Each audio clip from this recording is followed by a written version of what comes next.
You called the last Super Bowl that was in New Orleans, Oh, the Ravens 49ers right. Super Bowl.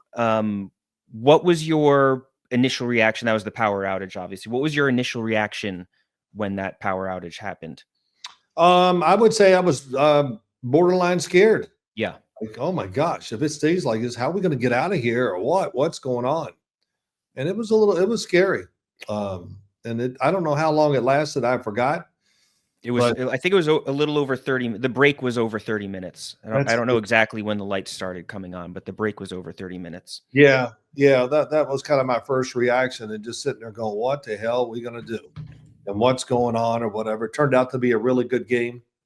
I think what I remember most about that game, doing a production meeting, Jim Harbaugh comes in. We've already talked to John. Jim Harbaugh comes in and we shake hands. He sits down. He looks at me. He goes, I listened to a lot of games you did with John. Did he really tell you all that stuff that you talk about? And I go, well, what do you think? I made it up on the air that I talked to? And he goes, I just can't believe he tells you all that stuff. Well, I'm not going out and telling the world. I'm only telling you once it happens on the field. But it was so interesting, or that he just couldn't get over. His brother opened up to us so much and told us a lot of stuff about the game that we literally talk about sometimes, me and Jim Nance. So that was, man, that was Jim Harbaugh. That's him as a player and a coach in a nutshell right there, buttoned up and tight. So during the power outage, how long, like you're sitting there, everything goes out, about how long does it take before you start getting some answers as far as what's going on? Like, are you guys, does the power go out and somebody is immediately telling you guys what's happening, or are you kind of just sitting there in the dark for a couple minutes, just not knowing what's up with like everybody else? Yep. Didn't know, sitting there in the dark, just waiting, talking to people in the booth that are all up in there and everything like that. But yeah, the communication was not great. And I don't think there was any to me. So yeah, it's a Super Bowl. We got two good teams. The game's exciting. And there we are in a blackout. Do you know So if were there any immediate contingencies being discussed? Like, or not like that I in, yeah, because I'm just like, are they concerned that they're not going to be able to get the power back on, or were they going to potentially have to postpone the game? Like, I just curious if all those things were up in the air at that point.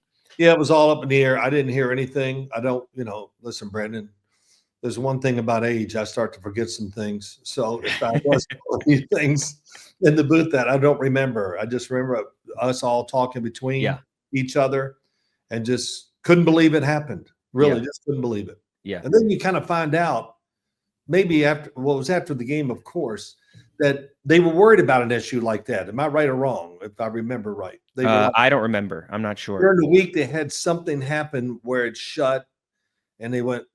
They thought they had it fixed, but apparently not. Apparently not. Yeah. Something did happen during the week. I Uh, feel pretty safe in saying this Sunday they'll have about 3 different ways to back it up. yeah. If something's wrong. Yeah. Definitely not going to allow that to happen Yeah, again. absolutely. It was at that time. It was a blowout. I think it was 28-6 the score when the power went out. When the power comes back on? Do you remember? Were you able to just kind of jump right in and start calling the game again? Like, or was it hard to refocus at that point? No, it was strange. I'm not going to say it was easy. But 28-6, I don't think it ever got to that. No, maybe 21-6. It was Yeah, definitely, it may be 21-6. yeah, maybe it's 21. I haven't. Yeah, I'll look, once we get done with this, I'll probably look it up on my computer just to see what Baltimore came back from. Yeah. And so, uh, San Francisco, I would say I remember just working for the game and all that. When I went and watched them practice, I go, this is the greatest looking team I've ever seen. I mean, everybody out there was prototype. That's one of the things I remember about the game going, oh my gosh, no wonder they're in this game. Yeah. Everybody they got is a monster. I mean, they were loaded with this ideal talent. And, Colin Kaepernick was the guy that kind of put it over the top too.